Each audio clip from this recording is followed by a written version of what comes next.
Saturday और Sunday special horror stories.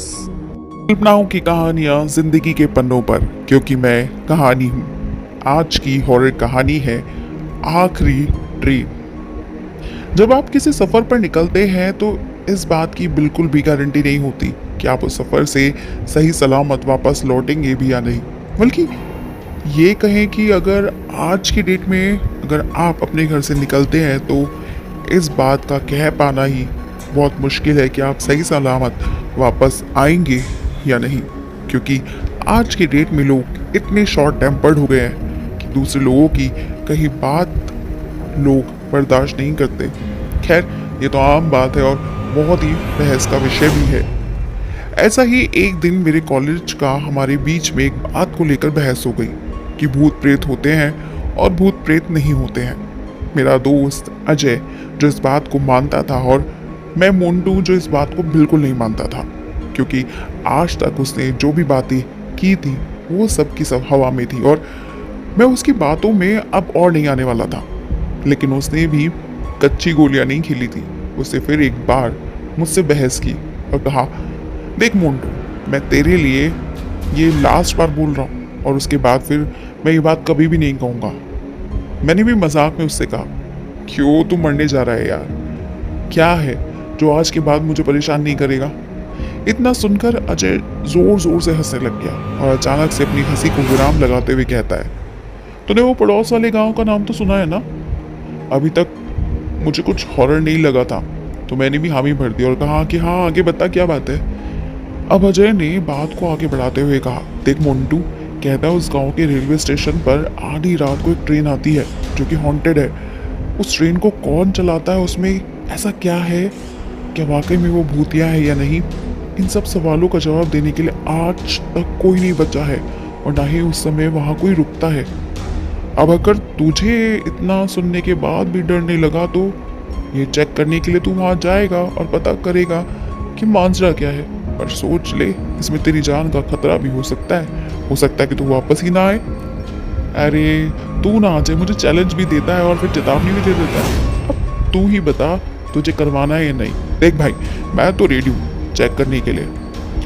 Ajay परेशान होते हुए कहता है, नहीं यार मोन्टू, रहने दे, क्योंकि इस बार मुझे भी कुछ अजीब लग रहा है और मैं नहीं चाहता कि कुछ भी अनहोनी हो। तो इसको बस रहने देते हैं यार, भी बाद में देखेंगे।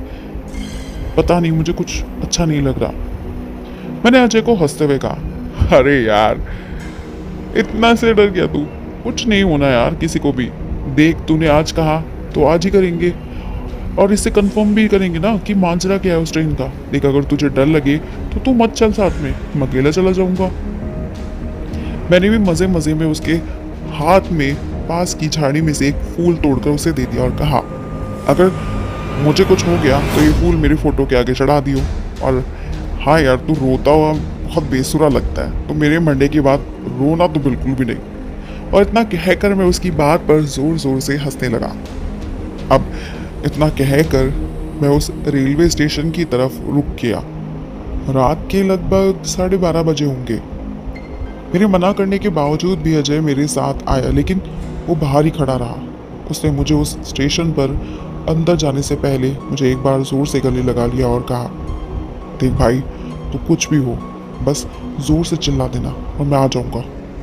मैंने भी अजय के मज़े लेते हुए कहा, हाँ, अगर उसने मुझे चीखने दिया, मुझे जकड़ लिया, तब मैं तुझे कैसे बताऊंगा? सोचा है तूने?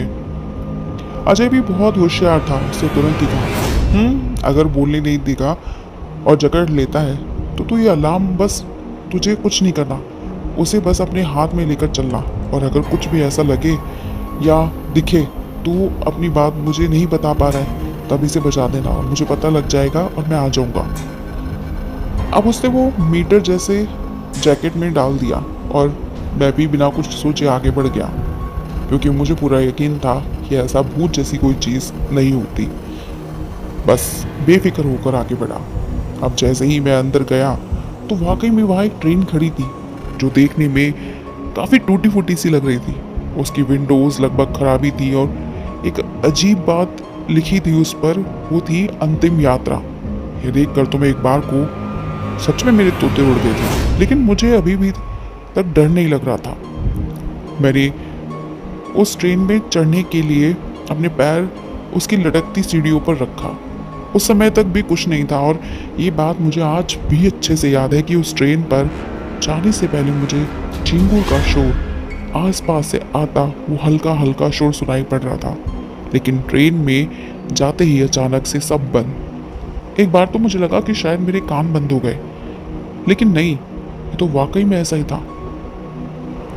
गुप्त अंधेरा, गहरा सा सन्नाटा और दूर दूर तक कोई रोशनी नहीं, ना ही कोई, बस अकेली टूटी फूटी खिड़की ये ट्रेन थी और उस पर मैं। लेकिन अचानक से मुझे आवाज़ आई जैसे मानो कोई विंडो पर जोर जोर से हाथ मार रहा हो। मुझे लगा शायद मेरा जैसा कोई और भी आया होगा जो हो सकता है फंस गया हो। तो बस मैंने उस आवाज़ का पीछा करना शुरू किया और जल्दी मैं ऐसे विंडो पर पहुंचा जहां उस विंडो का बैकग्राउंड बिल्कुल सफ़ेद था और उस पर बार बार पड़ता एक हाथ जो खून से सना हुआ था। मैंने सोचा कि शायद किसी का एक्सीडेंट हो गया हो और मैं उसके थोड़ा और नज़दीक गया और जब मैंने देखा कि वो हाथ तो हवा में लटक रहा है और फिर भी लगातार उस विंडो को ज़ोर ज़ोर से बजाया जा रहा है, तब मुझे पहली बार सच में डर का एहसास हुआ जिसने मुझे अंदर तक झकझोर दिया और मैंने भी आनन फानन में वो अलार्म बजा दिया और मैंने उस ट्रेन की बोगियों में दौड़ना शुरू कर दिया और मुझे लगा अब वो अजीब सी चिल्लाने की चीखने की आवाज़ें आने लगी और इधर उधर से आते हुए हाथ जो मुझे बस अपनी तरफ खींचने में ही लगे और मैं जैसे तैसे करके उस प्लेटफॉर्म पर पहुंचा तो देखा मेरा दोस्त तो पहले से ही वहाँ था। अब अजय ने मुझसे पूछा, क्या हो मुंटू, तो चिल्लाया क्यों, सब ठीक तो है ना। उसने जैसे ही सवाल किया कि अचानक से मेरे हाथ से मेरा फ़ोन नीचे गिर गया और मैं अजय को बात बताते हुए अपने फ़ोन को उठाने के लिए नीचे झुक गया और जैसे ही मैं ऊपर उठा तो देखा कि मेरा दोस्त वहाँ नहीं है और वो इतनी देर में ट्रेन में जा चुका था। मैंने भी दौड़ना शुरू किया उसकी तरफ कि अचानक मुझे मेरे दोस्त के चिल्लाने की आवाज़ें आने लगी और मैंने उस बोगी की सीढ़ियों पर जैसे ही पैर रखा तो मुझे वो मेरा हाथ एक बार फिर दिखाई दिया जिसके नीचे लिखा था, आज तुम्हारी मौत नहीं लिखी इसलिए तू मौत से बच गया। ये देखकर मैंने अपनी स्पीड बढ़ाई कि अचानक से एक तेज़ रोशनी हुई और वो ट्रेन गायब हो गई और मैं सीधे रेल की पटरी पर जा गिरा। लेकिन आज तक ये पता नहीं लगा कि अजय जिंदा है या मर गया। लेकिन इसके बाद मेरा वो फितूर कि भूत नहीं होते वो सब उड़ गया और आज भी इतने टाइम के बाद भी मेरी उसी स्टेशन पर जाने की हिम्मत नहीं होती, जबकि वहाँ के लोगों ने मुझे कई बार बताया कि वहाँ एक लड़के के रोज़ रात को चिल्लाने की आवाज़ें आती हैं तो सिर्फ यही कहता है कि मोंटू तू ठीक तो है ना। ऐसे ही हॉरर कहानियों को सुनने के लिए जुड़िएगा हमारे चैनल स्टोरी मिनियक्स के साथ कि नई दुनिया में रखिएगा अपना कदम।